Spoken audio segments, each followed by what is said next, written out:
Hello and welcome to daxsdeviants. In this podcast, we talk about title holders and their experiences with the fetish community and the wider fetish scene. Today, I am joined by a fantastic guest, the wonderful MX Shiny. I nearly said that your name is Rubber. Shiny. Your name is Mick Shiny. I am joined by MX Rubber 2022 for Ireland. Shiny. Hello, everybody. Nice to be here. It's awesome to have you. How have you been keeping? I've been good. I've been laying low and recovering since the joyride that was Darklands. But getting myself ready and running to kick off some new events and go off to some other ones. Hey, awesome. So your title is in Rubber. Yes. Yes. Tell me a little bit more about how you kind of got that title. So I had been in the pub scene for 2 years at that point, and the pub scene and the rubber scene in Ireland are very intricately linked. The rubber scene provided a space for the pub scene where no group else ever really did. Well, did in part, but we had like big padded mats and stuff, so it was a bit more fun. You can wrestle on the floor. And so we were going to events, and it was only my 4th ever event. The actual election. Shocker, I know. Jeez. I had gone to 3, but I had had a very active presence online in the different groups we have and over Discord during COVID, because it had only been my 4th event, because right when I was about to start, kabang, the big old Rona hit. Oh, yeah, I feel that. You gotta love it. But Gaz, the founder of Rubbermen of Ireland, had approached me about the competition and had kind of said, I think you'd be very good for the role. And I was kind of hesitant about it. I didn't know if that was really the direction I wanted to go with things, but I decided, you know what, a fair amount of my friends have all supported me and said that I do great. And the previous title holder, Rolo, had also showed their support towards me running.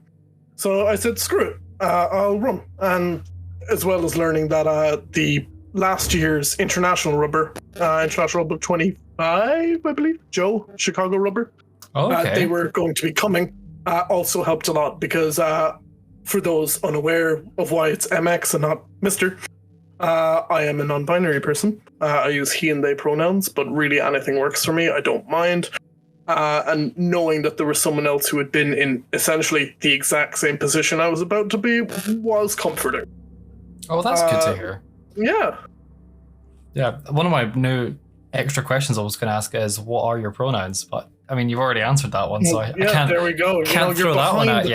You got to get in there quicker, Dax. I know. It's actually one thing that I'm focusing on at work just now is I'm trying to make my workplace a little bit more inclusive.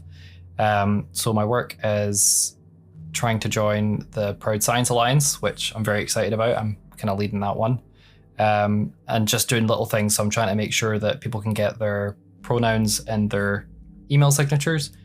Just something as simple as that, because I know we have at my work a few non-binary people, and people, when they don't get their pronouns used, it's kind of annoying, like, because you can kind of see that it hurts them a little bit, and it's not the sort of thing, especially when they're in a professional industry. You kind of want everyone to be treated professionally, so yeah.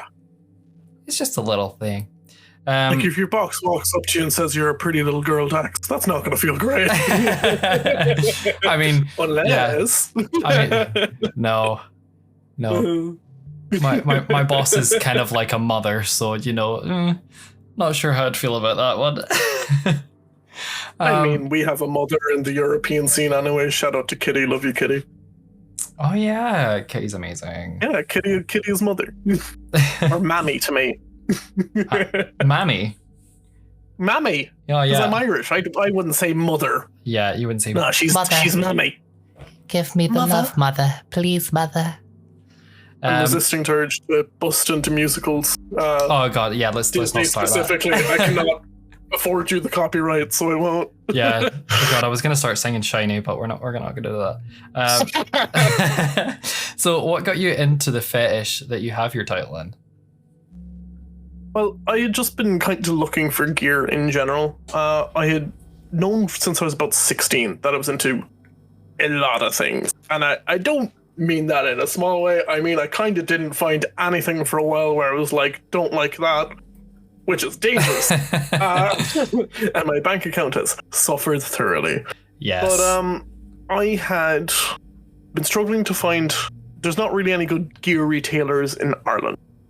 And it was right after COVID, and things like Parcel Motel had shut down, so I could no longer be sneaky and send all of my orders from Clone Zone or any of those to a Parcel Motel in Northern Ireland and then ship it down to where I am. So I had to pay all that extra import, and I was a student and was not having a lot of money. So I had to kind of figure something out. And what I ended up stumbling into was Second Skin. And Second Skin, very, very handy website for those who don't know about Second Skin. I love it. Been in it since the beta. It's a secondhand kink sale website from all around the world. You can sort by material and fetishes and sizes, and it's just very, very handy. And so I went onto there and I ordered a nice pair of rubber shorts and a nice thick chain for my tag to go on. And when I got the shorts, they ripped immediately. Oh no. Yeah. It's so unfortunate. The next thing I bought then was a lovely rubber vest, which is secondhand from Invincible.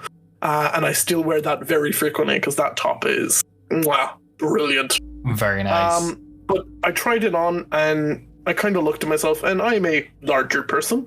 I'm not particularly hairy, so I wouldn't fully say that I'm a bear or a cub. I guess I'm just kind of a chub guy, but it's whatever. And I'm not overly fond of my large belly.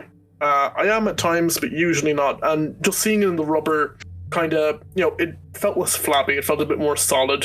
And I love just the shiny sheen of it. And the name Shiny, I'm going to immediately sidetrack. I threatened you with this. Absolutely, yeah, I know. Shiny, the name, didn't actually come from the fact that I like rubber and shiny things. Oh. I do. I am like a crow person, and I will take all of the little shiny knickknacks that I can find, but that is not where the name Shiny came from. Is it a Pokemon reference? No, I am not a rare and exclusive, yet not more useful than the regular version of another club. It is actually a callback to a D&D character I made in 2015. Oh. Shining Eye, who is a white tiger tabaxi druid, Circle of the Moon, who I played up until I was still playing him when I became Shiny, which was in 2020. Wow. I played him across different mediums because the initial group died, but most of the players wanted to keep going, but there wasn't a DM. So we ended up founding a group on Facebook that was play by post, and that became a bit of a community of people playing by post. And some of the stories we told on there were actually fire. Nice. But yeah, Shiny was this lovely little tabaxi cat who got sent into the Feywild because a rival tribe was attacking his family. Not before his eye got gouged out by the enemy leader. Oh, no. And he was found by a bunch of satyrs. I know, so sad. So he was found by a bunch of satyrs in the Fey, and they replaced the eye with a little ruby gem. So he had a bright green eye and a ruby gem eye. Ooh, I love that. Fey have occasionally very literal names, so they called him Shining Eye. And that was nicknamed to Shiny generally by anyone who liked him. And so when I had to think of, what would encapsulate me as a person, but as a pup name, I was like, well, it just kind of has to be Shiny. Shiny was everything I wanted myself to be. Yeah. He was all the parts of me that I kind of hid away or just didn't fully have the confidence to throw out there, and all the bits of me that were out there that I wish I was a bit better at or a bit more at. And yeah, he was just me personified doubly, and he helped me become that person in some ways. And I love that. What a backstory. That's amazing. Yeah. Jeez, I told you, coming in hard with these sidetracks. I was gonna say, yeah, but that's I wouldn't say that's a sidetrack. That's a backstory. That's it's a nearly pretty good one. I have several folders of Dungeons and Dragons material niches away right now. Oh God, I don't blame you. To be fair, I have been playing a D&D game recently where my character is Jadzi Dax. So both honor to Pup and honor to Star Trek. So yeah, Astral Elf. Jadzi is a character. See, I immediately didn't think of Star Trek. I immediately thought of, there's a character called Jadzi in Magic the Gathering, and it is one of the main decks I play. So I was like, oh, do you play Magic? Well, I don't, and I didn't know that, but now I do. So yeah, she's like this head sorcerer of the Wizards College in Strixhaven. Hey, that's pretty damn cool. Yeah. I'm also playing as a wizard, so we do love wizards. My DM did not allow me to use create or destroy water in the enemy's lungs, however, so I was very sad about that. Damn, so unfortunate. Do you know what is a more viable option that the DM can't stop you doing? Oh? Level 10 Moon Druid, you get elementals. Uh-huh. And the Moon Druid specifies that you can use your bonus action to turn into your wild shape. Doesn't specify that you have to. So, what you do, you turn into a bird. You fly 60 foot above your enemy. You release the concentration so you turn back. Use your other thing to turn into an earth elemental. Boulder smash. I am going to be using that in the future. Jeez, that is incredible. I'm very mean. Right, it's a tactic, honestly. Yeah, it's something great. I will be using. And talking about cannonballing, what is something that you wish you knew about rubber before you got into it? See, I'd seen this kind of question on your little sheet, on your little schemes, and I've been trying to think of a good answer, and I wasn't really sure. Like, I never realized how incredibly hot, but also terrifyingly cold I will get regardless of any situation in rubber. Even though I am like I was a very physical person in school. I did all the construction, engineering, all of that kind of like physical doing stuff. So I knew that, rubber was great for taking out heat, but not keeping that heat in itself. Yep. Just never thought of that. I do wish someone had pointed out to me the wonders of using talcum powder. My first top, that one I got from Invincible, that has a word that I constantly forget, but the inside rubber is different than the outside rubber. The outside rubber is glossy and shiny, the inside rubber is kind of dull and it doesn't stick to itself, which is perfect because it means I don't inherently need to wipe it down to stop it sticking from itself. I don't need to either shine it up or put on talc to, store it. Yeah. But I didn't realize that. Then I got several other pieces of rubber. Yeah. And they all started sticking to each other until the wonderful folks at Rubber Pigs, who don't sponsor me but totally should, sold me some industrial grade talc that I now douse all my rubber in. Very nice. But yeah, I really wish someone had pointed that out to me because that makes it's meant storage so much easier. Oh, it's messy, but it's easier. Not even just that. Is it not easier to get into? It is, yeah. I didn't think it would be. I thought using like Vividress would obviously. I was like, Vividress must be easier. Surely it's like lube, kind of. But no, it's so much easier to get into my surf suit with the talc over it. And if you run out of the medical grade scent stuff, the other stuff still smells nice and can appease to other kinks people have. Hey, exactly. No, I did to get some new rubber at Darklands, and I tried it on and I was like, okay, it's a good fit, but the guy talked it up for me before getting it, so I was like, okay, that's fine. And then I went to wear it the other day because I was like, I just want to try it on because I know like it's the sizings I have to go for is extra small just because of my frame, but because I'm lanky, it's a bit more annoying because sometimes it doesn't fit. But like, I didn't have talc. The only thing that I had to hand was just lube, so I was like, oh, that's fine. So I just lathered up my legs. Okay. Lathered up my legs and my ass just so I was like, okay, I can slip it on. Yeah, that was a fight. At one point I thought I was going to dislocate a shoulder blade, maybe snap it, and by the time I got on I was like, okay, you should see how I look horrifically ugly every time I try to take my surfsuit off because I'm just there like fully just jiggling my tits forward while throwing my arms back to try and get it down. And it just doesn't work for the first 10 minutes. It's one of the sleeveless ones, so it just kind of has the straps that go over my shoulders. Do you like the sleeves? And I was taking it off and it got stuck at my ass. And I'm like, this is it. Having a fat ass is costing me my life now. It literally like popped out and it like caught a testicle. It wasn't fun. It was a painful experience, and I was like, okay, we can't be wearing this for a while. Hopefully we haven't scarred you away from rubber. Rubber is good fun. Just make sure you use Rubber. plenty of talc. Yes, just be prepared to suffer for your beauty. Oh, 100%. So what does your title mean for you? Well, there's kind of two ways that I would look at this question for myself. The first way was kind of how it was before I stepped into the space of a title holder, which is this gives me the ability to be a more social face. And I would describe myself as a very social person. Like, despite being autistic, struggling with that for a long while, I'm very empathic. I can connect with people very well. And at least I feel like I understand people's feelings very quickly. And so it gave me, or would give me, the opportunity to do that for a lot more people rather than the much smaller group I would have been doing it for previously. Being able to just connect and be that friendly face to welcome people in. Yeah. And, also push for change, because I was, at the time, the only non-binary person I was aware of in the Irish scene. And now we have a title that anyone can take up and use whatever prefix they want, and there's several more non-binary people who have wormed their way out of the woodworks.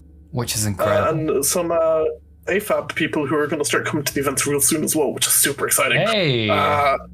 Yeah, we got it 16 furs coming, and half them are women, and I'm so excited. Oh, that's so exciting. Man, you've It's done gonna some be a incredible great work time. then. I've tried, but then there's how I view that now that I am a title holder. Oh. And I'm going to say something, and I don't mean this in a disrespectful way to the concept of title holders or to myself or to anything else, but I don't think title holders mean all that much. I think we are just that. We are a social face. And sure, we might have a bit more connections and visibility to go and do things, but I think that anyone in any scene, if they see a problem, they should be able to address it just as much as a title holder could. Absolutely, yes. And I don't think it's inherently needed. It's very nice to have, because it gets to show a face that you can be like, if you need something, look for this person. They will help you. Yes. And I would. But I am a firm believer of, even if you don't win, what ideas you had, you should still go ahead for. Even if you didn't run, the ideas you might have, go ahead for. Or if you might not have the confidence to do that, go to your title holder or anyone else in your community and do it together. Absolutely. You don't need a title to do things. Titles just facilitate social activity and a friendly face for newbies. Yeah, exactly. That's the whole point behind it. That's my TLDR. The whole reason behind the podcast is I'm not a title holder. I'm not planning on going for any titles in the near future. Maybe once I manage to eventually establish Puppy Scotland. Once I can bring Scotland out of the kink underground, but we like it in the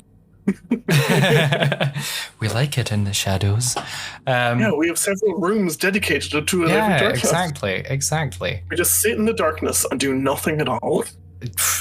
I don't even think I properly visited the dark rooms this year. Do you know that?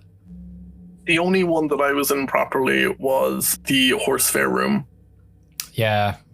Yeah, I was you already know about that. So. I do already know about that. You made me promise we wouldn't talk about the Do you want me to tell this story? I'll tell this story if you really want me to. I'm fine with telling it. I mean, the podcast is marked as NSFW, so people know what they're getting themselves into. So if you wish to explain, please do. Fine. Well, I will start with a quick shout out to my lovely friends Artie from up north and Pup Spec. Artie's also a pup. I don't know why I didn't include Pup Artie or Artemis. Sorry, Artie, I love you. And Spec, obviously. So they had both gotten mayor tickets. And part of this story was actually already told on episode 2 of your podcast. Oh, exactly. Yes, so they had gotten mayor tickets. And I, first switch, but God, bottoming is a lot more prep work. But for topping, I am what you would call a demisexual. Or at least demi-romantic at the very least. I need a strong emotional connection with someone to get the motors running downstairs. I'm the exact same. Thankfully, the beauty of Viagra happened, and so I could bypass that step just a little bit. But Spec and Artie kind of posed a challenge to me. because neither of them had ever played with me before, and they knew I had interest in getting a stallion ticket. So they had proposed that, that I find them, or try to. One of them was a lot easier to find than the other. Yep. And it's not the one you think, because no, it wasn't Spec with all his tattoos. Oh. Because Spec was like hidden in a back corner. But he did get a sling, so like ups and downs. You managed to get... Lucky bastard. I know, right? God, that bitch. Love you, Spec. But yeah, they wanted to see if they could tell it was me without me telling them. Right. Basically, over the course of the fair. And Spec was certain he'd be able to tell. He was certain I wouldn't be able to stop myself making some quippy remark, which is very me. So I went in, found Artie, played with Artie. At the end I went, well, thanks for that, Artie. And he was, huh, shiny. It was very funny. But then we get to when I played with Spec. And I hope he doesn't get angry at me for telling us, but now it's on Twitter, so it's already out there. It's not going to change. I played with Spec, and Spec was on the sling, and I took great advantage of, using the fact that it moved itself back down onto me to really milk it out. And he had to ask for a few, hold on for a second. No. Due to my size. And after a rather rough period in the middle, he needed a full out stop for a minute. And so I was just rubbing his stomach, and I was just calming him down. And tangential to this story, I had just gotten a pet suit from For Fun. Love it. It's very cute. And I had been wearing it because today was the day that I was like, I want to wear the pet suit today. Yeah. So I had the sleeves taken off. They have zippers in the inner arm so that you can take your hands out because, you can't use bloody anything with those on. Yeah, absolutely. And I had them tucked into themselves, and we've been playing. I was just rubbing his stomach, letting him calm down. And the sleeve came out of the tucking. And so the sleeve also started rubbing his side. And who of all people did I actually send the pet suit to?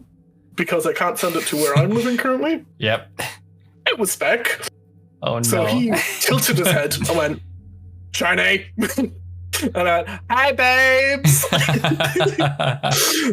And he absolutely died laughing, and it was so gloriously funny. But after he took a breath from laughing so hard, he went, fuck, you've a brick. Which I then lost my mind laughing. It did kind of sour the mood because neither of us could stop laughing, and there's multiple other people having sex around us. But from then, people like you and many other people on the Irish scene and just people we know became aware of this because Spec kept referring to my brick, and it's gotten to the point where everyone's just calling it that now, and it is really funny, but God, it's the stupidest nickname. Oh, I absolutely love it. I think it's fucking hilarious. Yeah, it's very funny. God damn it. Though.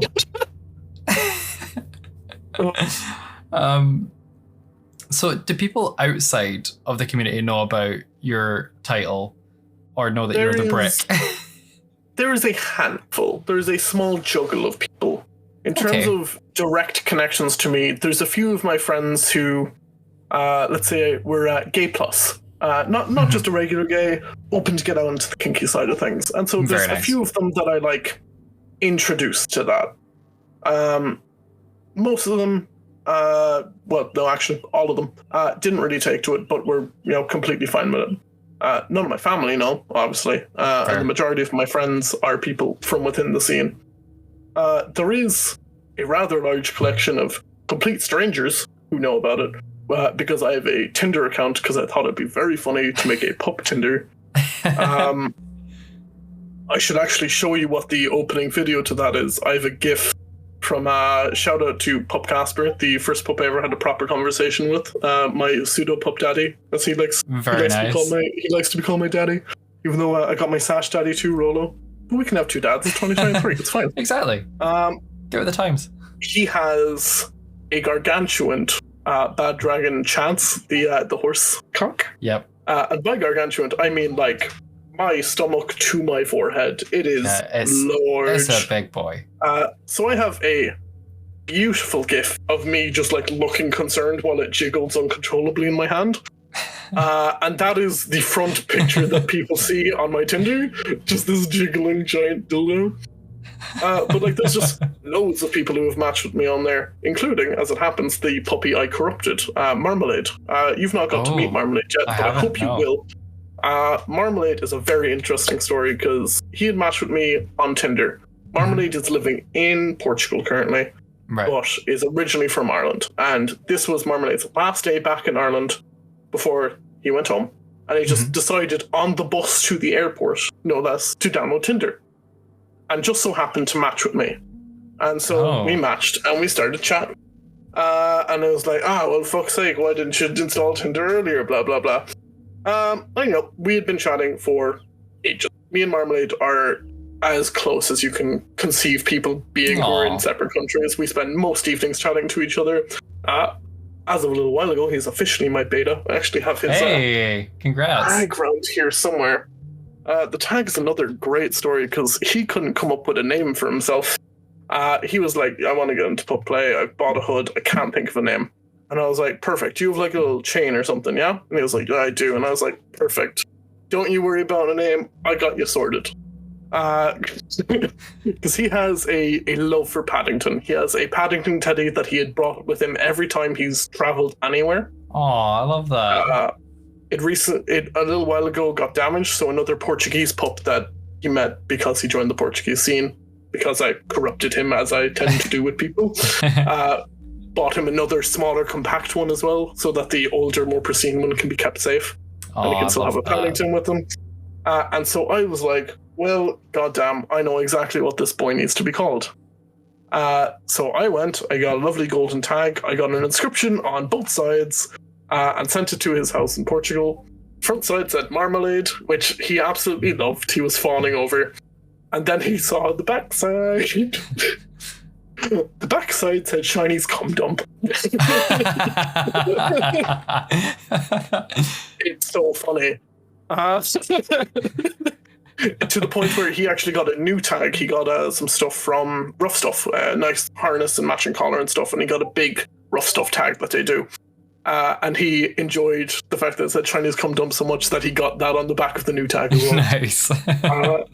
So that's gas. We love that. We love Marmalade. I love Marmalade. I love Marmalade. That. That's amazing. Yeah.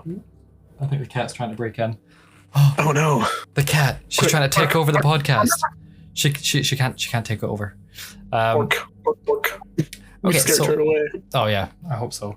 If money, time, and resources were no object, what would be your dream gear? Oh, my dream gear. Now, I have a list. I have like lists and lists and lists and lists. But I will try to keep it short. I've bought a majority of my dream gear this last little while because I ended up saving a bunch of money after college, and I was just like, oh, you know what? I want it too bad. One of them was that pet suit. And God, I love that pet suit. Another one, Mr. Bear Canada. There's so many things from their store I want, but the number one thing I wanted was very nice harness jockstrap combo, and the harness has a hoodie hood made of neoprene. Ooh. Like, it's fun. Great. I love it. I'll send you pictures later. But I adored that for like 2.5 years, and was just like, Canadian import, that could be terrible. Oh God, yeah. It wasn't as bad as I thought. Still hefty, but not as bad as I thought. That's always good. I adore the Mr. Bear Canada stuff. I want so much stuff from their store. The number one thing I want right now, two things, shocker, both rubber. One is a pet suit from For Fun, a rubber pet suit, because they do a full body, same thing with the zippers and the gloves, so you can take your hands out without having to take an elbow length glove off. Handy. There's an inflatable tail on the back. Detachable codpiece if you so wanted, or it can be zippers, butt zipper, paws, like toe socks as well. And my personal favorite, a matching rubber hood you can put on that follows into the seams of the suit. And the muzzle you can choose to be magnetic, so you can take the muzzle off and just plop it back on with no like snaps and possible rips. Yep. It just boops, boops, boops, boops. And I want it so badly. It's so great. It looks amazing and I want one. It sounds amazing. The other thing, which is the number one thing I currently want to try, is being put into a vacuum. God, I want to be put into a vacuum. That seems like a unique experience, and I want to try it. very disappointingly, last June I was in Manchester for MRM. And I went down to the sale. I didn't see a lot of plus-size things, so I ended up scooting off early. What I didn't know is that there was a VAT cube on sale there, but specifically the owner said, the at the time owner said, if you want to buy this, grand. Anyone who wants to try it can try it. Oh. Even after it's sold, while it's here, anyone who wants to can. So I could have, and I missed my chance. Oh. It haunts me. You never know. There's always like this year. big things right now. Like, I could go down the list of, like, I'd like some really nice straight jackets.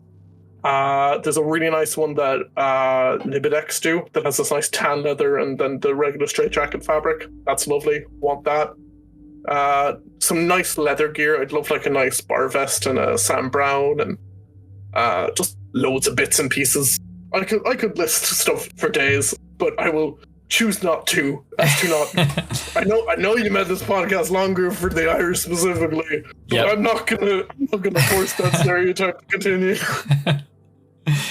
And if you can kind of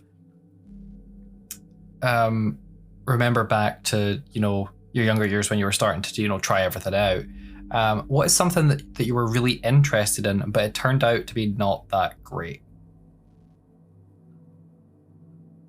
See, like I said, there's not a whole lot of things that I don't like. So it's a tough thing to kind of conceive of. I'll preface this with a story because I love to sidetrack myself. I didn't actually start getting into anything sexual until I was 16. Like mid 16, like nearly 17. Like I was a very late bloomer. But I did also go from starting masturbating mid 16 to a month later fucking a guy. So fair. Well, that's a quick development. Yeah. Progress. I don't know. There's not a lot of things I don't like. Like I love muscular. The one big thing I don't like about a person is feet. I don't like feet. Try feet. I like musk. I don't like feet. Feet weird me out. Don't know why. Teeth and feet. Don't like them. Fair. Don't know why. Just not my thing. Just doesn't fight with me at all. But like I've tried just about everything. Like I've been cathetered. I've done months in chastity. I do ABDL, leather, rubber. I've been spanked. I've been punched. I've been slapped. I've been degraded. There's been attempts to humiliate me, which has failed because I don't have any shame in my kinks. Shocker with me listing all this shit. You know, I've tried a bit of everything that's been put in front of me, and I don't turn down a new opportunity when it arrives. Very nice. Because I firmly believe the only way I will know if I like something is if I try it, and I will stick by that until the very end. Or if I can make a very educated guess, like, I can assume I won't like my finger being chopped off. Yeah, you know, that's fair. You know, castration or something like that. Yeah. You don't want to become a null. Yeah. No, not for me. I have the rubber bulge for that. I have an inflatable pair of shorts with a no bulge, so that'll do that for me. That's fine. There's nothing particular that I don't like. Okay, well that's fair. And what makes you as Shiny in this huge community unique? What is the one thing about Shiny that stands out from everyone else? Throwing these at you now. Nothing, we're all copycats of each other because it's only limited pool gear. No, joking. I don't know. Like I'm a very strange individual. Like my interests vary greatly. If I handed any regular person my playlist on Spotify, it would take them a while to find any song they recognize unless they were deep into musical theater culture like me. And I mean specifically musical theater culture. Like I have songs from the College Humor, Dropout TV, improv musical on there. Do you know that existed? I bet you didn't. But it's so good, and I sing it so often. Welcome to Mount Port. So good. But I love that. I dive hard into the things I like. So I'm deep into musicals, deep into Magic the Gathering, deep into D&D, deep into just like having massive fluffy teddies. Love that shit. The things I like with passion. And I really dedicate that passion quite wholeheartedly to trying to make sure other people have a good time doing it more so than myself. The most pleasure I get out of doing something, and this is in just about everything in life, I am at my happiest when I've made someone else happy. Absolutely. So that tends to be where my focus goes. Whether it's in a bedroom, in a kink scene, in my house, in the streets, anywhere. If I can do something that will make someone else's day just a smidge better, I'm going to do my best to do that thing and make them have a better time, because that's what I'm about. That's like my goal. I am the service boy extreme. Service was shiny. I love it. Yes. Yeah, no, it's Shiny Shenanigans, my takeover podcast when I overthrow you. Oh no, don't overthrow me. Not yet. Let me get a few more episodes out. When you get to double digits, then it's my turn. Oh god. Funz has already said that. He says at one point he wants to interview me on my own podcast. And I was like, do you know what? Fair enough. If that's something you want to do, we can get that sorted. Yeah. What's a good F word to rhyme? Funzo's Fanatics. Funzo's Fun Zone. There we go. Hey, there we go. I made this joke over a year ago to him because he was like, what would I call my sex dungeon? And everyone was like proposing things. And I was like, no, it's obviously Funzo's Fun Zone. You cannot tell me otherwise. Absolutely. No, absolutely. God. That's the best name. It's always the ones you don't think about yourself when someone's like, oh no, you should use this. That you're like, oh, that makes sense. The alliteration works though. Mm-hmm. So, what are your colors, and do you follow the hanky code for them? So, well, I mean, hanky code kind of problematic. There's certain parts of the hanky code that I really look at and I go, yikes. Specifically, all of the hankies related to racial stuff, because that is not a kink. No. You should not be fetishizing someone's race. Please don't do that. No. That's right. I'm talking to you out there. You, specifically you. You know I'm talking about you. Don't do it. But like, generally I do. Like, I have yellow laces. I had yellow laces, even though I do know lace code is a different thing, and yellow laces is the only good one. Because that's just like, I accept everyone. Because it gets dicey otherwise. There's a lace code? Lace code is messy, man. Like, red crisscross means you're a Nazi. Red ladder means that you're either a communist or something else not great. There's ones that's like, you want to actively kill cops. That's blue. And other things. And yellow is the one that's just like, I accept everybody. Jesus it's a whole Christ. Thing. like lace code was like a punk thing. It wasn't so much a fetish thing as far as I'm aware. It was like a punk way of telling other punks what kind of things you were into in terms of a punk ideology. Interesting. Well, I, for one, never knew anything about that, so... I've only learned about it recently, that's why it's on the mind. But, like, I have yellow gear, and I had yellow laces. I gave them to Marmalade, because he wanted some yellow laces, so he's a bit more pissed than I am. I can, as of very recently, say that I have tried fisting, giving, not receiving, so I am following my red shiny bloodline.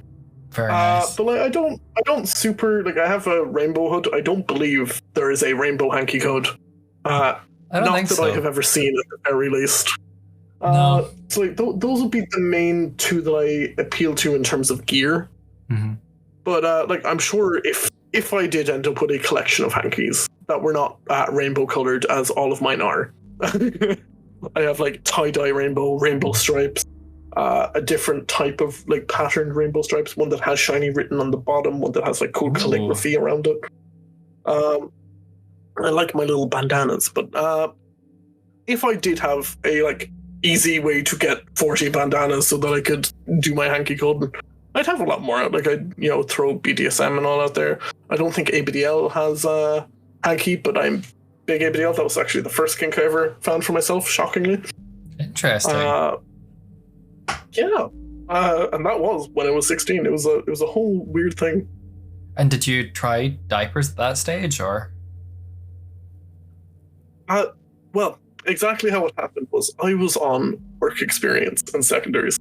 Right. In a local shop, and they were clearing out their warehouse because they were tearing down a bit of a wall into the other side of a warehouse that they had just procured from a neighboring shop that had closed down. Okay. So they were going massively extending it, and they'd taken all the stock out, and there was just trash there. So the guy in charge basically went to him and was like, hey, you throw all this stuff into the skip. And I was like, yeah, grand. So I was just coming in and out, throwing out stuff. And in under a pile of stuff, I found like 3 shitty ID slips which are like this bad medical brown diaper that is used for like one use only, and then you realistically should change because they're just not good. They were just there, like open bag, 3 left, and I was like, well, these are going into my backpack because now I'm interested. And yeah, I tried it and I was like, yeah, this feels fun. I like this. And that just kind of then stuck on throughout. It's my biggest comfort kink. Like, I don't really do it sexually, though. Have probably one of the best orgasms of my life was caged diaper wand. It was nice. like a full body need to stop moving for a couple minutes. Jeez. But like 99% of the time, it's like, nah, this is how I vibe out and relax and just chill and just like let go of a responsibility and just vibe. Yeah. It's a good time. I enjoy it. And it's fucking cute. And do you usually go to like ABU to get your diapers and that for? ABU at times. I am a big fan of the old peekaboos. I've only recently tried their little kings, which are these new like positionally printed ones, and they're cloth instead of plastic, so it's subtler. There's no like big crinkle, which I kind of miss. But the other place I tend to get from is either there's a shop in Dublin called Nappy Shop, and they have some brands. Very nice. And then Tykeables, or no, Nappies R Us in Manchester have something as well. So there's been, last time I went to Manchester, I went over, bought some, brought them back with me. So that was handiest. That's pretty cool. And is there anything that you would kind of consider a hot tip for either rubber or ABDL? Hot tip for either? Obviously, you've mentioned talc for rubber. Yeah, talc for rubber is great. Getting a shining cloth is very useful for my rubber. I got I didn't go straight for Vivishine. I got something off Amazon that was called like B-Gloss. And it gave me a cloth that was 2-sided.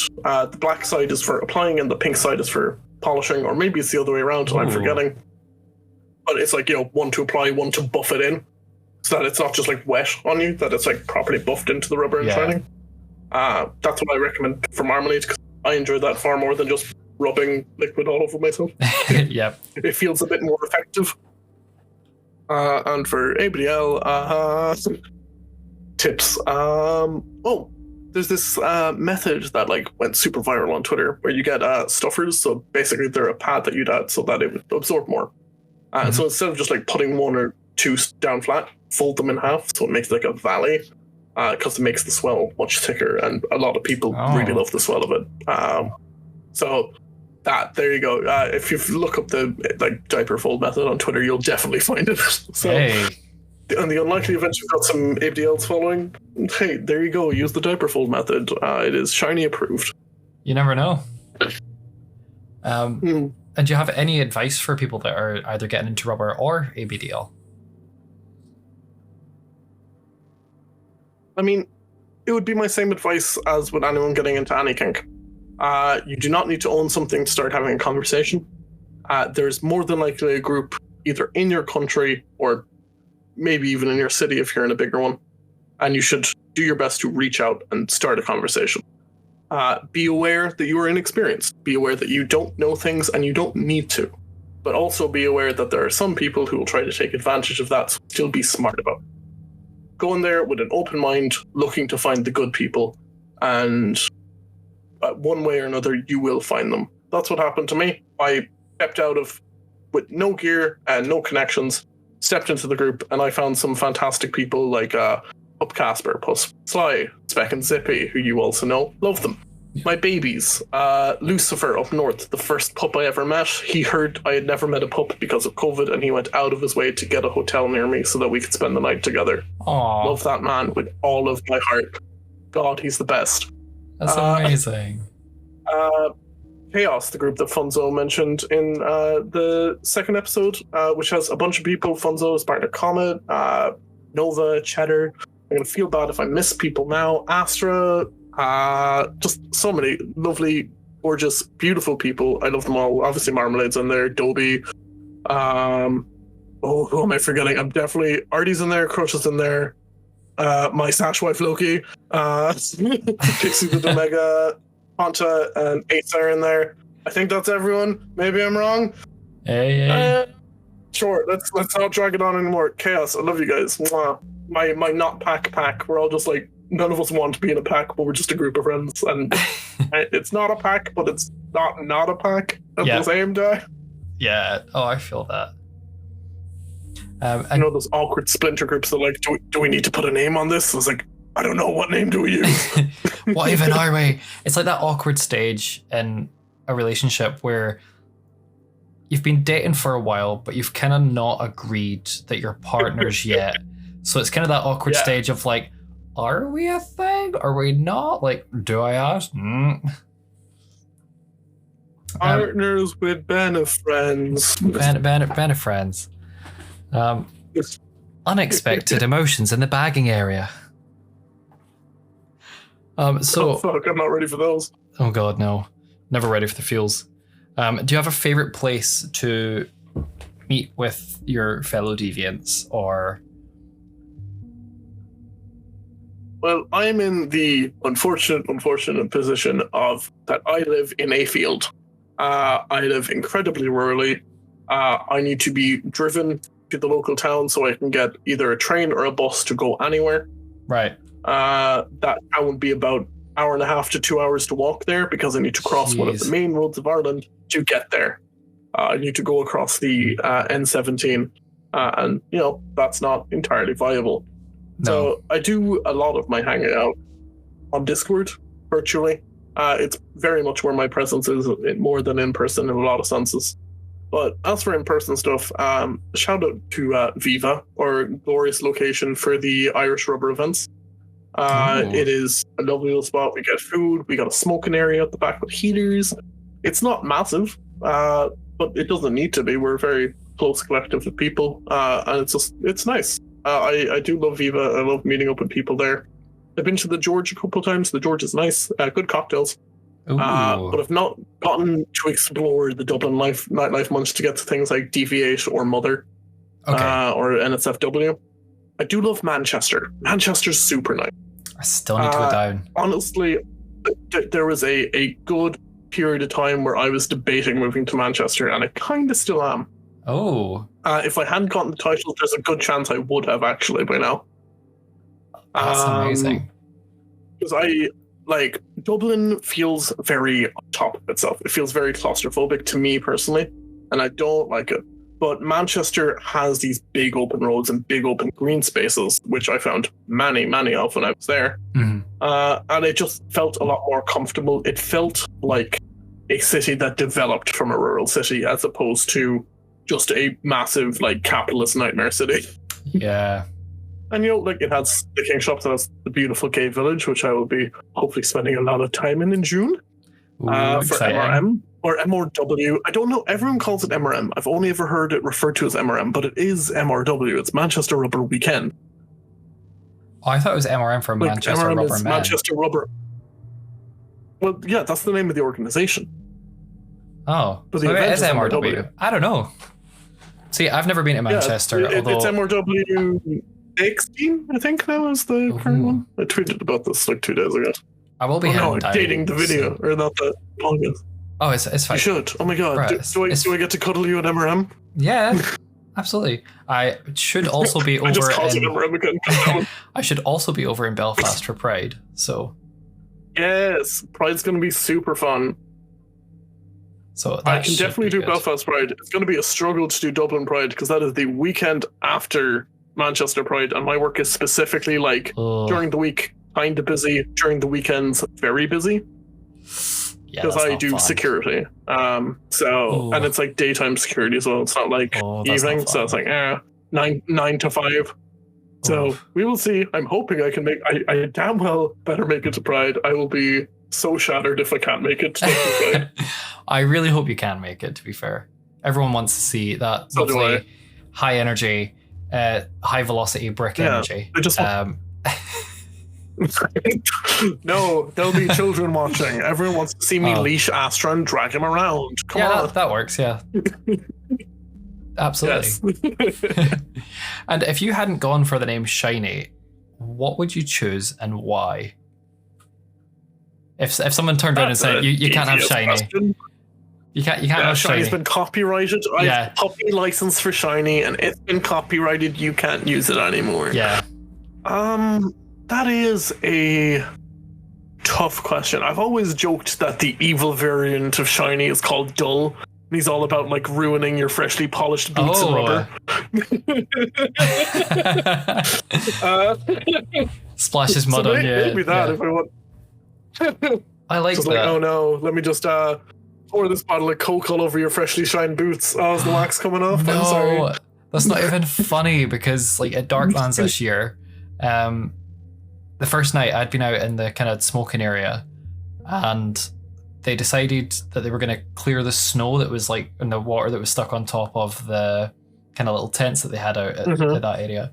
Oh yeah. And they pushed it with such force that when all the water came down, it hit the mud and just splashed it all over my freshly polished boots. And I was just like, thanks. I was like, I'm not even going to find anyone that's going to lick these clean because that is just straight up dirt. Yeah. I am going to give you a choice on which tangent I go on now because you've just pinged two stories in my mind. Hey, do you want to go boots or do you want to go splash? Oh, let's go with boots first. Okay. So Belfast Pride last year, my first Belfast Pride, I was actually staying with Funzo. And that is actually where the Chaos group came from. Just to give you more lore about the Chaos group, it was just the people staying at Funzo and Comet's house for Belfast Pride. And then it was like, well, we're all friends, let's just keep chatting in here instead of the group chat of a lot more people. Yeah. And Nova, one of our resident Blue Blacks here in Ireland, dote of a pup, love him. He was shining my boots. And Lucifer popped over, and me and Nova and Lucifer were going to go for a car ride and just hang out because I hadn't seen Lucifer in an absolute age. And so we left my boots there, half shined, and went off. And your darling guest, Funzo, spilt a full bottle of Coke all over my boots. No. And Nova was so heartbroken by it that he didn't want to continue and then shine them more, so he just kind of cleaned them off and gave them back to me. I was like, I'm sorry. Oh, the poor pup. And what about... So, Funzo, I'm coming for you. Oh, yeah. Well, we haven't mentioned the other splash incident, so... Yes, I would gladly give you that. Are you not going to talk about the certain bottle? Oh, the other splash incident. Okay, fine. I was going to do a funny story from my election weekend, but sure.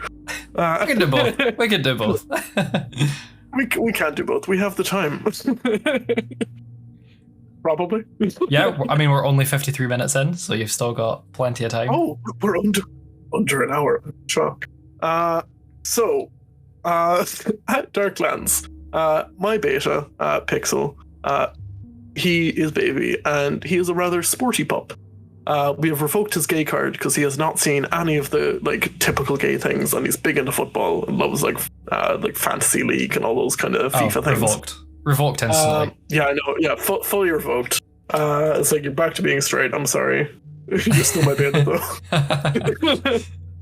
Or Omega. Sorry, Pixel, you were not a beta. Don't get big ideas in your head. Don't inflate that ego. Yeah, we stomping that out quick. Don't let that fire burn.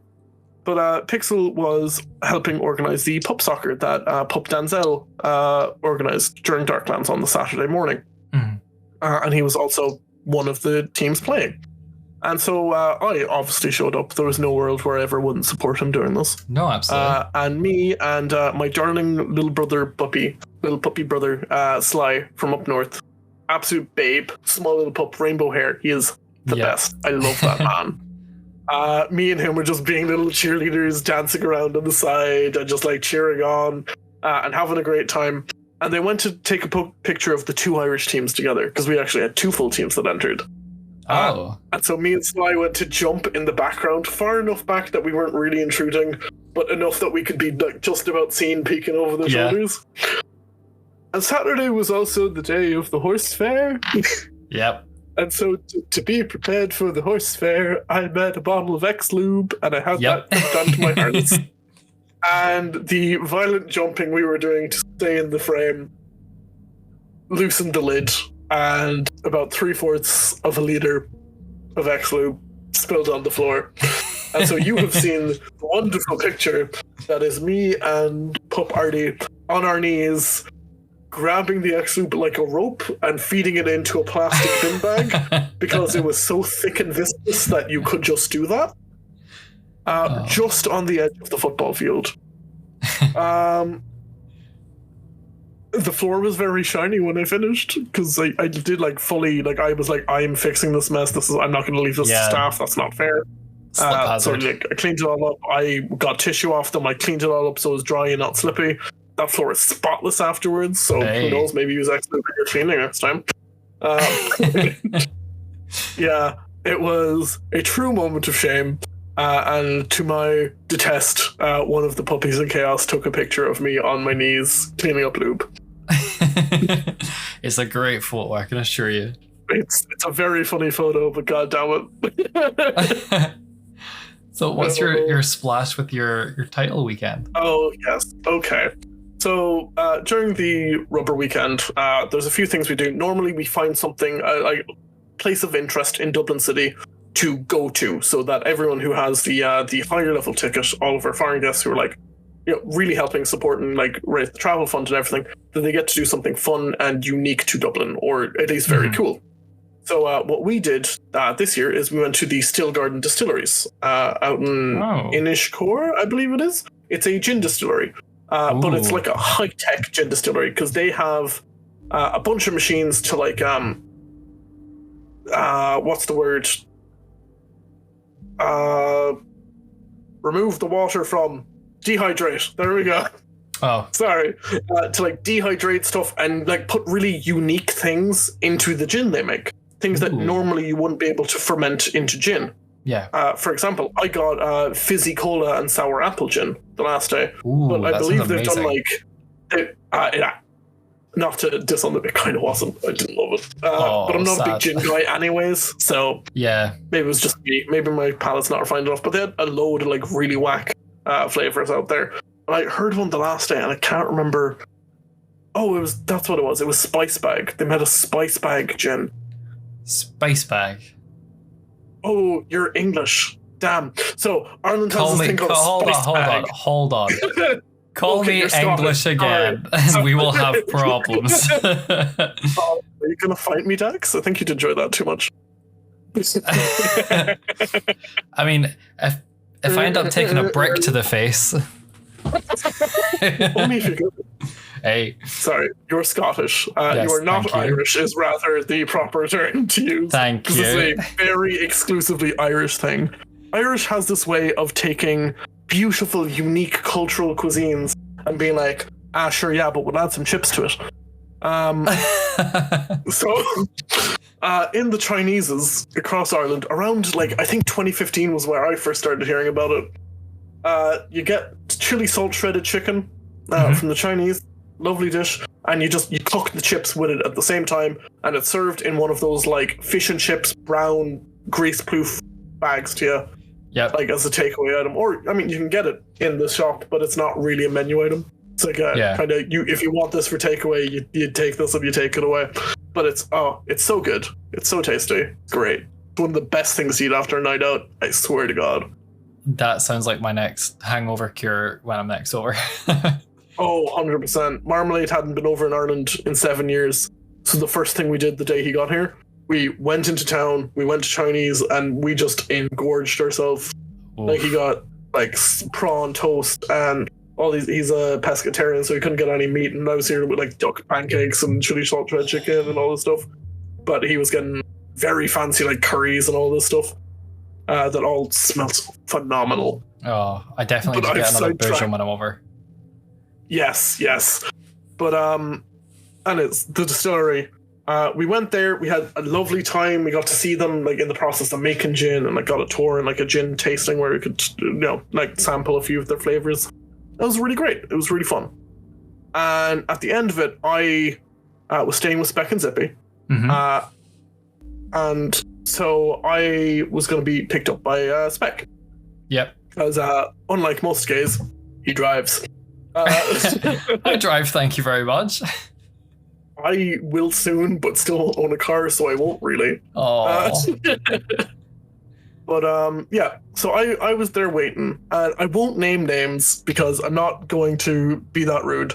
But one of our guests from abroad kind of poked a water bubble in the tarp that we were stood under, and a small bit splashed out in front of them between him and his friend. And like I panicked when he pushed up, and I was like, "No, wait, don't do it." And then it was only small, and it kind of just wet their pants, and I was like, "Oh, that's fine." And I was in just a I don't even think I had my jacket on because we had been inside and we had been allowed to wear fetish gear. So I was in like bulldog harness and that same invincible tank top, and then just jeans, show tail boots.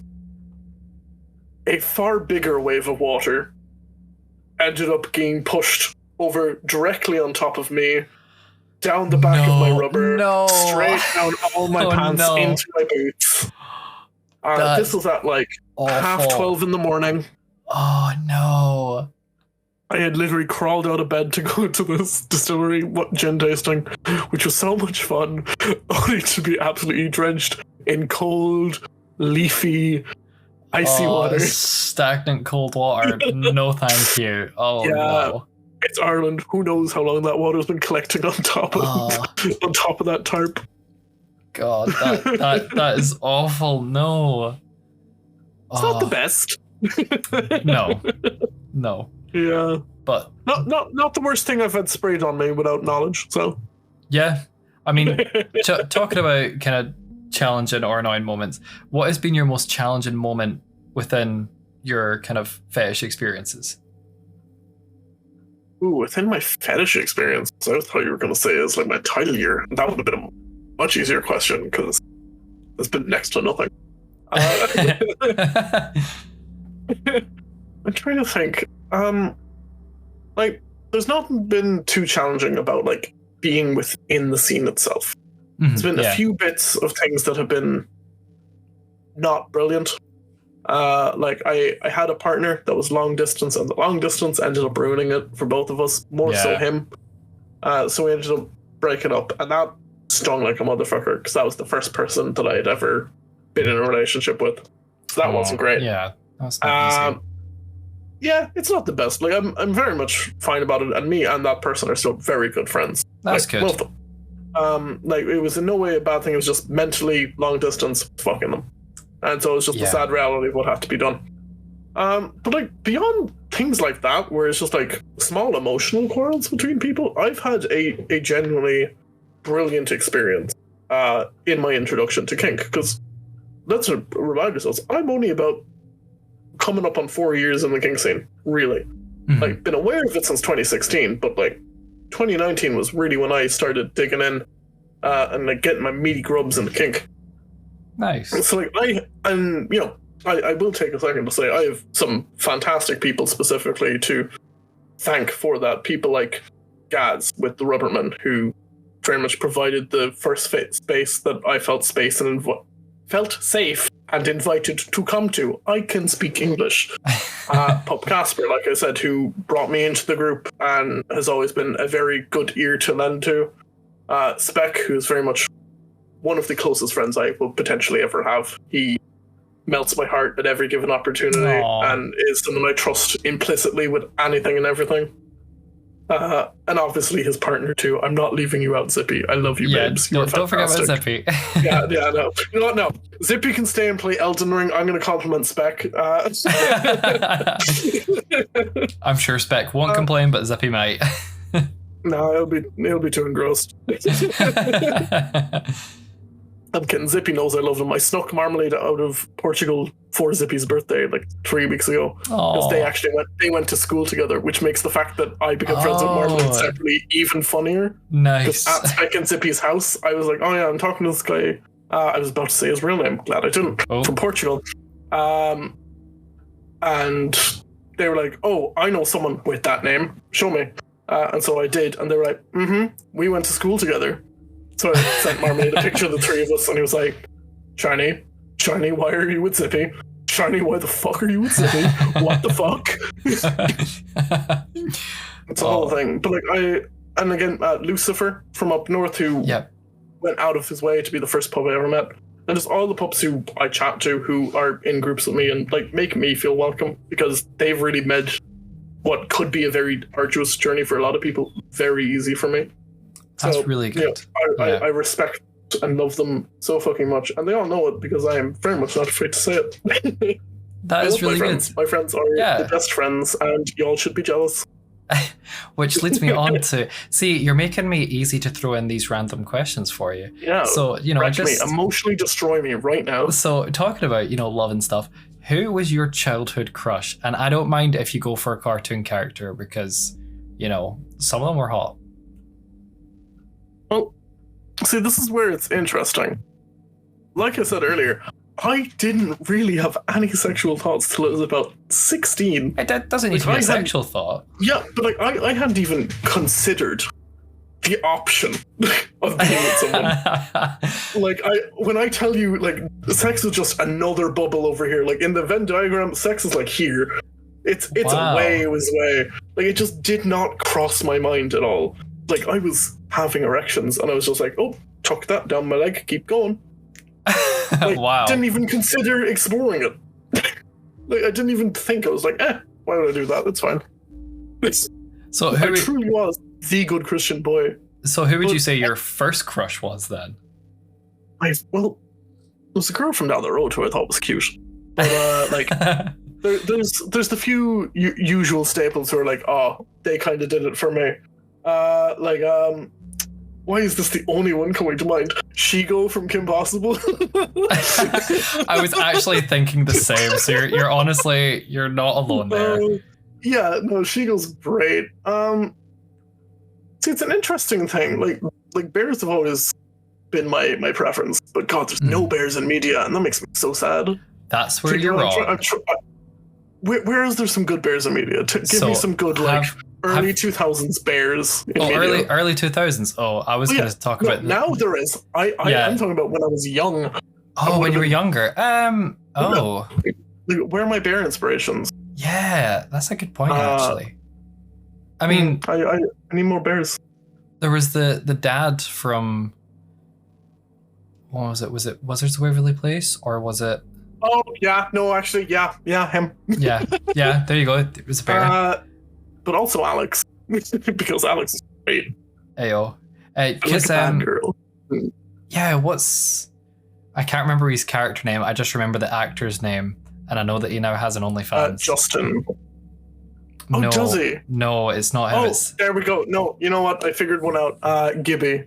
Gibby from iCarly. Gibby! Gibby! Loving you! Gibby was always great. Well, yeah. I'm trying to think, did I have any other big, like, just in general, trying to think through, like, shows and things I've seen. Like those characters I do just, like, absolutely adore. Like, Kamina from Gurren Lagann is, like, my ideal over-masculine man. Because he is so far into toxic masculinity that he's actually come out positive. and not positive in that way, just like as a good person, and he's not an asshole, but he is incredibly masculine. Like his entire character is built around it, but that boy is brilliant. I love Gurren Lagann. It's a stupid anime that you don't know if you've heard of it or if I haven't. Viewers have, so I'll give it. It is so dumb. It has 26 episodes of stupidity. It starts with them underground in a village. The humans live underground in this world, and Kamina has a young kid, Simon, like not his kid, like adoptive brother, essentially. Yeah. And Kamina wants to get to the surface because he believes there is a surface, but the village head is like, there isn't a surface. That's just the roof. And that goes on to more stone beyond that. And Simon, the kid, finds a mech that's just like a little head with arms and legs, and massive robot comes through. They end up breaking out, and it just gets stupider and stupider because they learn that they can fuse the mechs. Literally, they fight a guy whose mech has two heads, and so Kamina, who's got his own mech at this point, stabs Simon's mech into his own mech's top. Like, literally, the drill at the bottom of Simon's breaks through into his cockpit, and he's like, ha, get fucked, we have two heads now too. But because this anime is stupid, it works. The mechs fuse. Like they're powered by fighting spirit, literally. We don't get that explanation till like episode 22. Like how it's actually working. But it gets to the point where it gets more ridiculous and more ridiculous to the point. You think of a mech anime, things get pretty big. In this anime, the final boss that they fight, his basic attack is throwing a universe like a frisbee. That's like his press A in a video game. He frisbee throws a universe at you. Jesus. It is stupidity incarnate. I adore this anime with every fiber of my being. You will need to text it to me later so I can watch it. Yes. My go-to stupid anime is purely for the dub, is Ghost Stories, because I have been waiting to watch that. It's on my list to watch specifically with Marmalade. You've seen it before? I've watched it several times. I've seen so many clips. Because it is so funny. They basically got told, this didn't do well in Japan, we don't expect it to do well in English. Yeah. Go mad with the script. Whatever you want. There is, it's racist, it's homophobic, it's like, yeah, anyone that can be offended will get offended. Dax, you're turning me on. It is brutal. It's so funny. That, and I also watched, like, my favorite anime is Ghost Hunt, but it ran for 25 episodes and then stopped, and it made me really sad because it is so good. And literally the last episode, you're like, oh my god, this is amazing, and they're like, yeah, that's it, done. You're like, huh? So I also done that with Muyo and Roji's Bureau of Supernatural Investigation. I've not heard of that one. That one's very good. It's all about magical law, and it's really good. You've got Onion, who's Muyo. He's like a little dude he's head shaped like an onion. It's quite funny. And he can basically summon magical law on spirits, so he basically can banish them to hell using law. Nice. For the first few episodes, you're like, what the fuck is this? And then it develops a plot, and then it actually gets really good, and you're just like, hey, oh, this is great, and then it stops. So I'm waiting for more to come out. I don't know if more is going to come out, but I do this with every anime. There's a show called The Santa Clarita Diet. I love it. Drew Barrymore is a fucking queen. Drew Barrymore and Timothy Oliphant. There's two people I had crushes on. There we go. Drew Barrymore. Fucking love Drew Barrymore. Oh, Jack Black as well. God, Jack Black. I would never really had a crush on Jack Black, to be fair. I had like an emotional, like I couldn't see myself having anything sexual with Jack Black, but I think I would so happily live my life being like the man wife Jack Black. And like I come home and I've cooked Jack Black dinner and we go to bed and snuggle in the evening and watch TV. Like I would melt. But I'm so upset that the Santa Clarita Diet got cancelled when it did, because that show was so brilliant. It was getting so good. I was very sad when they cancelled it. Yeah. I was so happy when Timothy Oliphant showed up near the end of The Good Place, though. The Good Place is so good. I haven't seen that one, actually. You should. He kind of just shows up as a character at the end, and it's very funny. Like, well, not at the end, like 3 episodes before, he's just there for 1 episode. It's just funny. It's fun. Nice. It's such a great show. I adored The Good Place. Would highly recommend, and I would not tell anyone the plot of it because there's so many like twist changes that like anything spoiler, and I wouldn't dare steal that experience from someone. No, it's something that I've got on my watch list, so I need to get it done. So outside of being a deviant, since we've kind of gone off topic to non-deviant related things, would you be willing to talk about kind of what you do and 100%. that sort of thing? Yeah. So I am still a rather young person. I'm only 23. I've not had too many jobs in my lifetime. At the minute, I am a licensed security guard, and I have a degree in drama theatre and performance studies. So I am essentially a one-man event organizer. I can do the tech part, I can do the performance, I can do the security, I can do the takedown and the put-up. I can do it all, baby. Love it. Yeah, it's a pretty wild time. Like, I've done, like, obviously not professionally, musicals and stuff. I have worked with a celebrity who I will not name, just in case that's too easy to trace back to me somehow. I don't know. Ireland's very small. And just a bunch of stuff. I won't say where I work, though I severely doubt they'd hear about it. No. Because it is a rather large international organization known for not liking gay people. Oh. Oh no, you work for Chick-fil-A? No, I'm kidding. Oh my god, it's always a great day in Chick-fil-A. Oh. And I am a security guard. I am very much not like the no, you can't go in here. I basically just am like an exasperated tour guide. But because of where I work, I'm actually getting paid almost more than anyone else. So that's gas. Hey. Because security has its own minimum wage, so we like that. Yeah. Hey. But it's also a very useful skill to have in general, being a security guard, because especially with the role that I take in the kink scene, I look after people, and if there's people who are being weird and pervy, I'm going to throw their ass out onto the streets of Dublin in their rubber and see how they fare. Absolutely, as you should. And I'll be like, oh no, did you fall and rip your rubber? Oh, so sad. Oh, that's so sorry. Oh, so sad. So sorry, goodbye. And when you're not at work, what do you kind of do for hobbies? Well, I talk with my dear friend Jax about his podcast, among other things. Like I said, I play, I don't have a list of things, but I really love musicals. If any out there love musicals, watch Ride the Cyclone. It is so goddamn good. It is about 6 kids who die on a roller coaster, and they wake up in this afterlife controlled by a fortune-telling machine, who is able to give one of them the chance to go back. So they all have to perform, and by unanimous vote, one of them will be brought back. And there's the really smart kid, gay kid, the really shy kid who's kind of bullied by the smart kid, a foreign exchange student, a crippled kid who can now talk in the afterlife, and then someone none of them recognize, a girl who was beheaded in the incident and has no memories of her own life. So she's only known as Jane Doe. And her song is phenomenal. It's so good. You don't even know, man. It's so brilliant. I love Ride the Cyclone. It's my latest musical hyper obsession. I love playing Magic the Gathering. I have several decks over there, and several more on the other side of the room over there. Several 1,000 cards over in that corner. Jeez. Oh god, don't remind me about them. I mainly play Commander, which is a 100-card deck format. Oof. Big amount of cards. Big lots of fun. I really enjoy it. I haven't got to play a TTRPG in a while.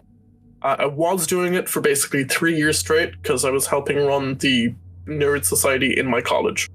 Oh. So I was doing it every week, DMing games for people. 2 seconds, I'm going to cough with my mic turned off.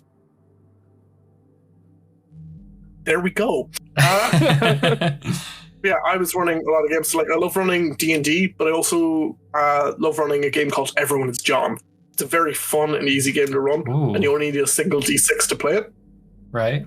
So the way Everyone is John works is you can have multiple players, usually best for it to be a minimum of 3, a max of 6, and 1 GM, who is your game master. So everyone is John. There's one player character in this world, and that is John. And you all control John, but not at the same time. Everyone gets to choose 2 things they want to be good at, and that could be from as specific as curing cancer to as vague as acrobatics. It can be anything. Anything you think warrants as a skill, you can pick that. And then you pick 3 things from 3 separate bags that I provide, which are your tasks. A level 1 task might be steal candy from a baby. A level 2 might be rob a bank. A level 3 might be summon the god Cthulhu. Jeez. Or it could be anything. There's a lot of things. Big long lists of ones that I've done. But it makes for a very interesting game because you don't get to tailor your skills to your goals. You don't tell other players what your goals are. So another player could accidentally do your goal for you and earn you points. Oh, okay. And how the game basically works is you have 10 willpower, and every player bets, and whoever bets the most wins, gives up that much willpower, takes control of John's body. And once you're out of willpower, you're out of the game. Right.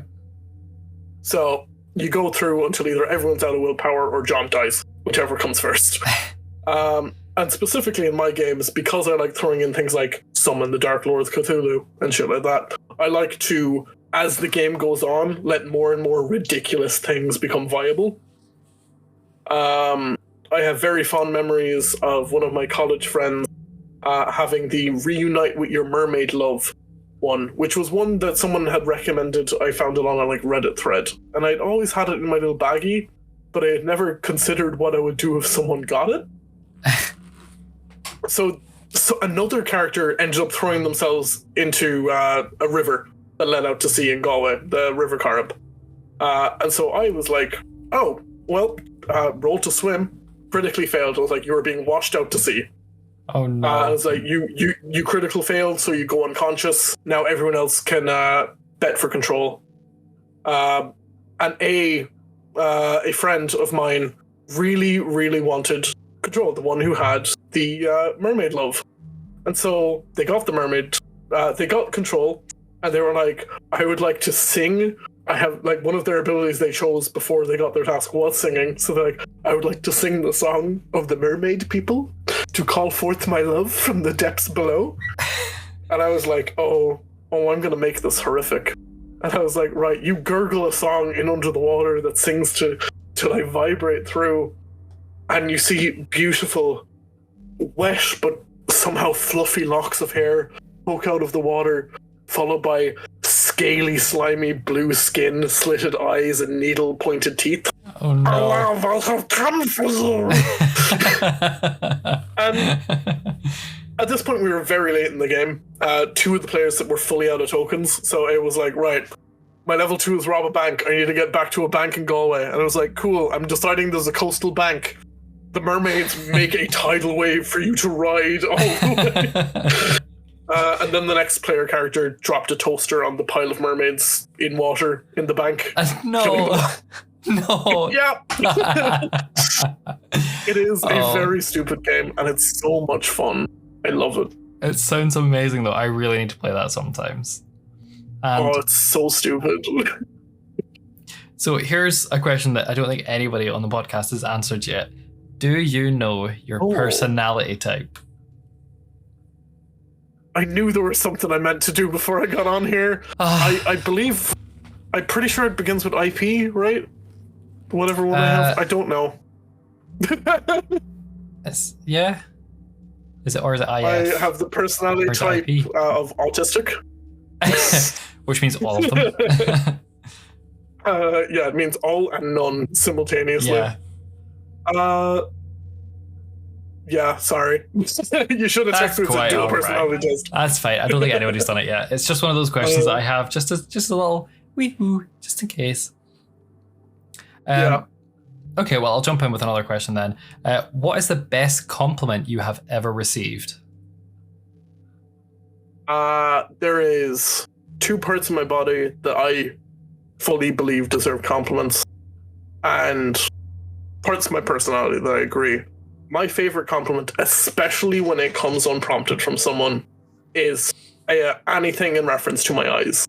Because I adore my eyes. I have very large blue eyes, and they've been very piercing since I was very young. And I just, especially when someone just out of the blue is like, you have really nice eyes, especially if it's someone I've just met, so I know that they don't know I love eye compliments. I'm like, yes, I do. Thank you very much. Yes. The aggressive Irishman comes out. Incredibly happy. I'm like, you're my best friend now. Beyond that, I like to think that my personality is something that's very nice. And there's some people who, even recently I've had someone say that there's kind of this undescribability to the way I connect with people at times. Mm-hmm. There isn't exactly a word for it because it's very strange. It's not normal, essentially. Yeah. And I'm like, yeah, tism. Which they disagree with, but I can joke about it. It's fine. But I like it when that's kind of pointed out, because I like knowing that I'm just that at least a little bit able to exist in a different kind of cognitive way, but still connect with people and make them feel loved and accepted. No, absolutely. And the thing is, you're very easy, approachable, and I say easy to approach. I'm not calling you easy. I mean, if the shoe fits, But yeah, because I think at Darklands, I just kind of bumped into. I was like, "Oh hey, how you doing?" So yeah, I mean, out in the smoking area. Yeah, always out in the smoking area. If anyone's ever looking for Dax, the best time to find Dax is at the smoking area. It's like, oh, we've lost him. Where is he? He's out for a smoke. If there's a seat in the smoking area, I will probably never leave. Oh my god, I'd be the same. Although the heaters that they had weren't that great. I feel like they should have been the wall-mounted ones. Yeah. But that's a different topic. We're not going to get onto that. So, I think we are at that time where it's time to break out the dice. It's time for Dax's dice. Yeah, well, these are Shiny's dice now. Yeah, don't know Shiny's dice. So if instead of dice, we would do Shiny spins with you. Oh. Get a dabble table. Dabble. Let me get a Beyblade out real quick. Oh my god, I was speaking to a guy. Let it rip. Yeah, he was talking about how he thought you could just remove anal beads like a Beyblade. I have a video of me doing exactly that. Oh no. That must have fucking hurt. Me bending over and go, let it rip. No, they were small. It was grand. Oh god. Okay, roll that dice. Okay, dice number 1. I didn't even hear. That is a natural 1. Oh, fail. Oh, hold on. I probably have my noise suppressor on off, so you can hear future click-clacks. There we go. We can hear the clicky-clacky. Yeah. Here we go for all you ASMR fans.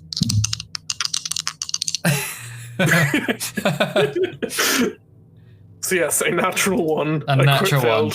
What is your best pickup line?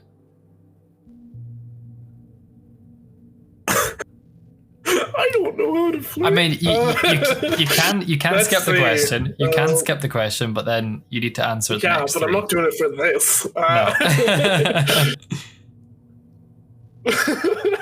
Oh, here's the terminal. I could say, "Hey, baby, are you a house? Because I got a brick to lay in you."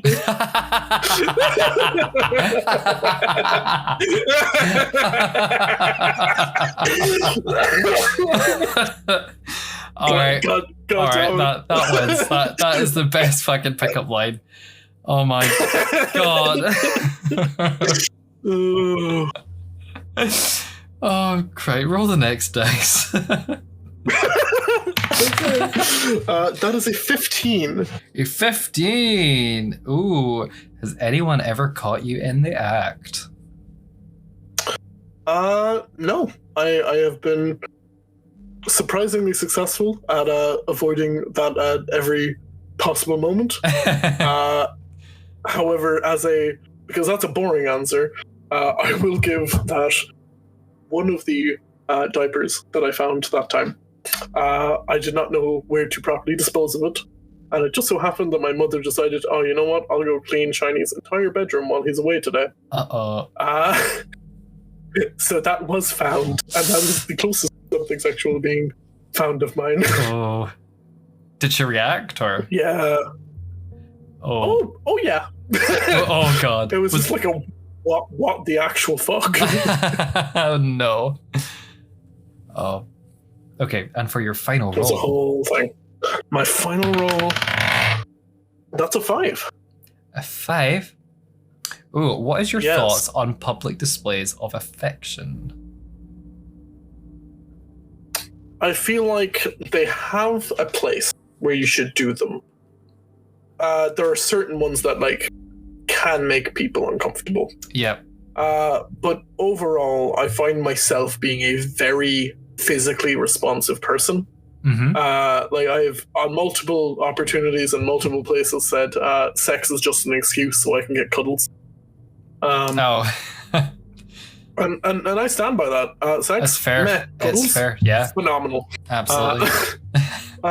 So I feel as adults, if you don't like to look at someone holding hands, kissing, look away. If it's something a bit weirder, like a fellatio on a train, or absolutely chomping someone's neck for a hickey in the middle of a park, maybe proper tone it down a little bit. If it's proper tonsil tennis, then yeah, tone it down. Yeah. All right. So some finishing questions. So, what is your thoughts on the podcast Finishing so questions. far? So far, So far. I think it's been a very fun time. I have been listening. I mean to listen more, but I am very forgetful. I've really enjoyed being on here because it's it's just one time to get an excuse to chat with my friend over long periods of time. I know. And like it's just a fun old time. Yeah. And if you had to pick just one thing, what is the most significant thing that you have done in your time as a title holder? I mean, I know you've the done a thing lot. that I mean, you say that, and a lot of people say that to me, that I've done a lot. I really don't feel like I've done all that much. Because my like main kind of driving force, the thing that I was like, this is what I want to do, is I wanted to help make the Irish rubber scene gender inclusive. Absolutely. I wanted that was my pitch. I was like, look, I know there's non-binary people who I know who aren't comfortable coming, and really, it's 2023. Why aren't we letting rubber women come? Absolutely. And so I was like, yeah, make it gender inclusive. So that was like my go-to thing, the thing I was going to do. And then within the first month, the literal following event of the Rubber Weekend, the phenomenal, incredible Gaz had already fully accepted that and in fact taken it a step further and had gone fetish inclusive as well. Wow. So if you are a gimp, if you are a furry, if you are an ABDL, if you're a rubberman, if you're a leatherman, if you're whatever else, 100% welcome. And sure, the idea came from me, like, proposing it, but Gaz signed off on it. Gaz did the work and didn't even, like, blink, didn't question it, was 100% for it. Amazing. Yeah. So I feel like massive credit is owed to Gaz for that, because that's the first event that I am aware of that has gone from being a gender-specific to completely open to any gender event. Yeah, big shout out to Gaz then. Yeah, Gaz is brilliant. I could not do anything without that man. He's amazing. All right. Well, I think that is all the questions that I have for you. So thank you very much, Shiny, for joining me on daxsdeviants. Do you have any final words Thank or you for wisdom? having me. Oh, I mean, I'm half tempted to do my growl, but I feel like that's mean, so I probably won't. Go for it. Go for it. Do it. Let everyone hear it. Okay. My last word of wisdom is, everybody out there, be very good for me, okay?